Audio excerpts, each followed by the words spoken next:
Hello, അപ്പോൾ എന്താ വിശേഷം? സുഖമല്ലേ? അപ്പോൾ നമുക്ക് ഇന്ന് കുറച്ച് പൈനാപ്പിൾ കിട്ടിയിട്ടുണ്ട് കേട്ടോ. അതിൽ ഒരെണ്ണം ഞാൻ എടുത്തിട്ടുള്ളൂ. അപ്പോൾ നമ്മളിത് വീട്ടിൽ വാങ്ങിച്ചതല്ല. എൻ്റെ ആങ്ങൾക്ക് ഇതുപോലത്തെ കച്ചവടങ്ങളൊക്കെയാണ് കേട്ടോ. ആൾ കുറച്ച് മുമ്പ് പച്ചക്കറി കാര്യങ്ങളൊക്കെ ആയിരുന്നു. ആ ടൈമിൽ നമുക്ക് പച്ചക്കറിയൊക്കെ കൊണ്ടുവന്നരും.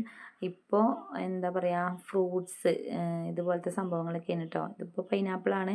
കൈതച്ചക്ക, കന്നാരച്ചക്ക, അങ്ങനെയൊക്കെ പല പേരിലും പറയില്ലേ. കന്നാരച്ചക്ക എന്നൊക്കെ ഞാൻ ആദ്യമായിട്ട് കേൾക്കുന്നത് ഈ എറണാകുളം ഭാഗത്തുള്ളവരാട്ടോ. കന്നാരച്ചക്ക ആരെങ്കിലും കേട്ടിട്ടുണ്ടെങ്കിൽ ഒന്ന് കമൻറ്റ് ചെയ്യണം കേട്ടോ.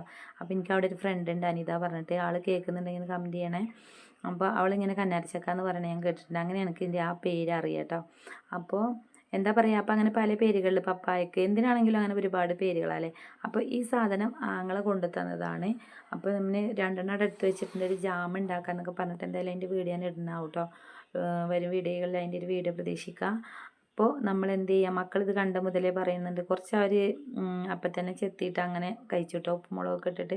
പിന്നെ അവർക്ക് ഇനി ഇതൊന്ന് ടെസ്റ്റ് ചെയ്യണം, ഉപ്പിലും സുർക്കി ഉപ്പൊക്കെ ഇട്ടിട്ട് മുളകൊക്കെ ഇട്ടിട്ട് അങ്ങനെ കഴിക്കാൻ പറഞ്ഞിട്ട്. അപ്പോൾ അതിനുള്ള പുറപ്പാടാണ് കേട്ടോ. അപ്പോൾ കരിച്ചക്ക നമ്മൾ നല്ലതൊക്കെ അവർ കച്ചവടത്തിന് എടുക്കും, ചെറിയ ചെറിയ ഡാമേജ് ഉള്ളതൊക്കെ മാറ്റി വെക്കണേന് കേട്ടോ. അപ്പോൾ നമുക്ക് വീട്ടിൽ ഉപയോഗിക്കാൻ ഇതൊക്കെ മതി. അപ്പോൾ ഞാൻ അതിൻ്റെ ചെറിയ കേടുഭാഗങ്ങളൊക്കെ ഉണ്ടെങ്കിൽ നമ്മളത് കളഞ്ഞിട്ട് ബാക്കിയുള്ള നല്ലത് മാത്രമാണ് എടുത്തിട്ടുള്ളത് കേട്ടോ. അപ്പോൾ ഒക്കെ തൊലിയൊക്കെ കളഞ്ഞ് ചെത്തി വലിയ കഷ്ണങ്ങളാക്കിയിട്ട് നമ്മൾ പാത്രത്തിൽ ഭരണിയിൽ ഇട്ടിട്ടുണ്ട് കേട്ടോ.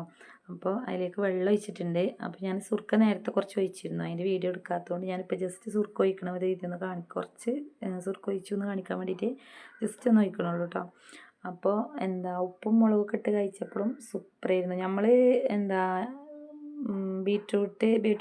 ക്യാരറ്റ്, അതുപോലെ നെല്ലിക്ക, അങ്ങനത്തെ സാധനങ്ങൾ, പപ്പായൊക്കെ ഉപ്പിലിട്ട് കണ്ട്, അതേപോലെ ഇന്നിത്തണ്ട്, ഇന്നിപ്പിണ്ടി, വാഴക്കൂമ്പ് എന്നൊക്കെ പറയുമല്ലോ, ആ സംഭവം ഉപ്പിലിട്ട് അങ്ങനത്തെ സാധനങ്ങളൊക്കെ കഴിച്ചിട്ടുണ്ട് കേട്ടോ. പക്ഷെ നമ്മൾ ഈ പൈനാപ്പിൾ പുറത്തുനിന്ന് കടകളിൽ നിന്നൊക്കെ വാങ്ങി വെച്ചിട്ടുണ്ട്. വീട്ടിൽ നമ്മളിത് ഉപ്പിലിട്ടിട്ട് കഴിച്ചിട്ടുണ്ടായിരുന്നില്ല. അപ്പം മക്കളൊക്കെ ഹെൽപ്പ് ചെയ്യുന്നുണ്ട് കേട്ടോ. അതിൻ്റെ ഇടയിൽ ഒരു മുളകും ഇടാൻ വിചാരിച്ചു, ചെറിയൊരു എരിവ് ഉണ്ടായിക്കോട്ടെ. പക്ഷേ ഈ എരിവ് അതിൽ പിടിച്ചിട്ടുണ്ടായിരുന്നില്ല, കാരണം അത് ഇട്ട ടൈമിൽ തന്നെ നമ്മളത് എടുത്ത് കഴിച്ചിട്ടുണ്ടായിരുന്നു കേട്ടോ. മക്കളൊക്കെ കൂടെ അല്ലേ, എല്ലാവരും കൂടി ഇടുകയല്ലേ. അപ്പോൾ അവർക്കത് കഴിച്ച് നോക്കണം പറഞ്ഞിട്ട് അങ്ങനെ കഴിച്ചിട്ടുണ്ടായിരുന്നു. അപ്പോൾ എരിവ് അതിൽ പിടിച്ചിട്ടുണ്ടായിരുന്നില്ല. പിന്നെ ഒരുപാട് എരിവ് ഇട്ടിട്ടില്ല, കാരണം മുളക് അധികമായി പോയാൽ മക്കൾക്ക് പറ്റില്ല, അതുകൊണ്ട്. അപ്പോൾ നമ്മൾ അതൊക്കെ ഇട്ട് സെറ്റാക്കി വെച്ചിട്ടുണ്ട്. അപ്പോൾ ഉപ്പും സുർക്കയും കൂടി ചേർത്തിക്കണം കേട്ടോ. സുർക്ക ഒരുപാടൊന്നും ഒഴിച്ചിട്ടില്ല, കുറച്ച് ഒഴിച്ചിട്ടുള്ളൂ. അപ്പോൾ മറ്റൊരു വീഡിയോയിൽ വീണ്ടും കാണുന്നവരേക്കും ബായ്.